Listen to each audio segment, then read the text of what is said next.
If you want more confidence when riding in the sand because when you're turning, the front end knifes or it feels like it's wandering, I want to share 2 practical tips that I've learned when riding in soft sand. The first problem is sitting too far back on the seat. And the common reason why you do this is because you want to keep the front end light. It feels like the front end is digging, and that's what it's causing it to knife or just wander wherever. This can be super intimidating, and maybe you've even had to turn around on trails because you know that they're soft sand and you won't be able to do them without crashing every 30 seconds. Well, I've found that when you're sitting too far back on the bike, this lowers the rear and it raises the front, so you get that chopper effect. And when the front end is too high, this makes it really hard to turn. The front end is too light, it makes it really twitchy and sketchy, and that's why it wants to just wander and go wherever, because there's too little weight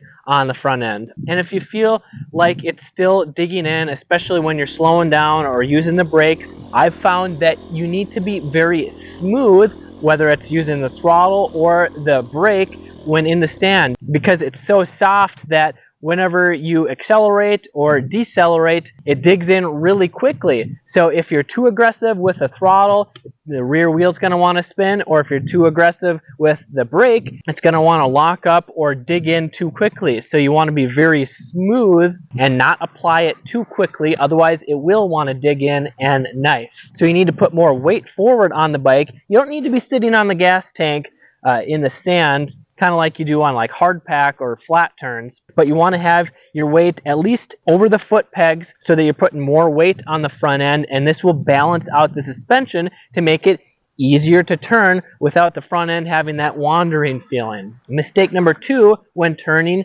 is when you're exiting the corner. So you get halfway through the turn and you get on the gas, you think that, oh, you're ready to accelerate, you want to get back on the seat so that your rear tire doesn't spin. But when you shift your weight back while you're still turning, it's just going to go back to that very loose and hard to turn feeling, and the bike is going to want to wash out or knife on you. When you're cornering, keep your weight centered or forward as you're accelerating out of the turn, and once you start to lean the bike back upright and go straight, then you can shift your weight back a little bit more to get better traction. And if you're thinking, well, my rear tire is spinning, I need to get more weight on the rear, well, you're probably being a little too aggressive with the throttle, especially if you have like a 450 or a 300 two-stroke. Those things have so much power.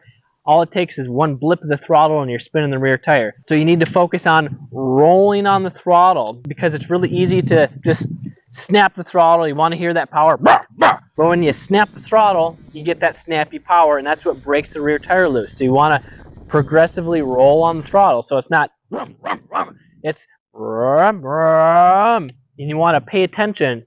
Feel through your feet, through your butt, what the rear tire is doing. If you feel the rear end start to get sideways or you start to lose speed when you're accelerating, it's probably because the rear tire is spinning. And if you want personalized coaching, I do offer that through my virtual dirt biker school. But if you want to get started for free, I got a basic techniques guide. You can grab that in the description below. These are just little mistakes that make a big difference, and you might not realize that you're actually doing them if you're trying to figure it out all on your own. If you're able to put in hundreds of hours of seat time, you'll probably be able to figure it out, but at what cost? Years of confidence and enjoyment of the trails, potentially crashing more because you're knifing the front end and washing out. If you can figure it out on your own, that's great. So if you want to become a confident trail rider faster by not taking years to learn all these basic techniques, you should check out this video here. I'm Kelly Fager from MXHideout. Ride safe, have fun.